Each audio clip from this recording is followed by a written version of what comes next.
بہار ہو یا بہار ہو، بھائی welfare foundation تو ہے اور اس نے یقینی طور پر ایک نیک کام کیا جو کہ صدقہ جاریہ ہے۔ ہم نے آپ کو پہلے بھی بتایا تھا لیکن آج پھر بتاتے ہیں کہ کیپٹن سرور شہید اسکول گلبرٹ ٹاؤن کلدم بلدیہ مستی میں جہاں پانی کی شدید قلت تھی اور اسکولوں میں ہے بھی اور واش روم کا بھی مسئلہ ہے، لیکن بہرحال وہاں پر فاؤنڈیشن نے بورنگ کے کام کی آغاز کیا تھا اور پھر اس کی تکمیل بھی مکمل کروا لی۔ یہ بھی شاباش ہے کہ کام بھی مکمل ہوا اور آج باقاعدہ پانی کی سپلائی کا آغاز کر دیا گیا ہے اور فاؤنڈیشن کے صدر سید طارق شعیب، ڈائریکٹر ایجوکیشن محمد شریف خان، ایجوکیشن افسر ارشد علی اور ڈپٹی ڈائریکٹر سیدہ عائشہ قمر نے پودوں میں پانی ڈالا اور اس موقع پر دعائیہ تقریب کا بھی انعقاد کیا گیا۔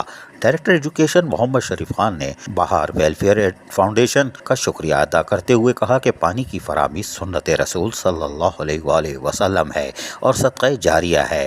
اس کام کے بعد اسکول میں پانی کا بڑا مسئلہ حل ہو چکا ہے۔ انہوں نے کہا کہ سید ارشد گیلانی جو کہ ماہر تعلیم بھی ہیں، ان کی کاوشوں کو بھی ہم خوش آئندہ قرار دیتے ہیں اور اس کا اعتراف تو ہم کرتے ہی ہیں جن کی کاوشوں سے یہ کام انجام پایا۔ اسی طرح ہمارے سب لوگ نیک جذبے سے کام کریں تو سب مسائل کا حل نکل سکتا ہے۔ اس موقع پر مسپل محکمہ تعلیم کے افسران اور اسٹاف بھی موجود تھا۔ عزیز عارف، KBS بلدیاتی نیوز کراچی۔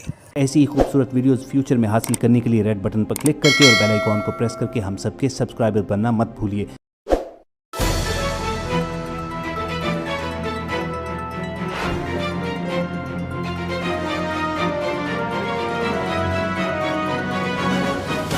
KBS بلدیاتی نیوز۔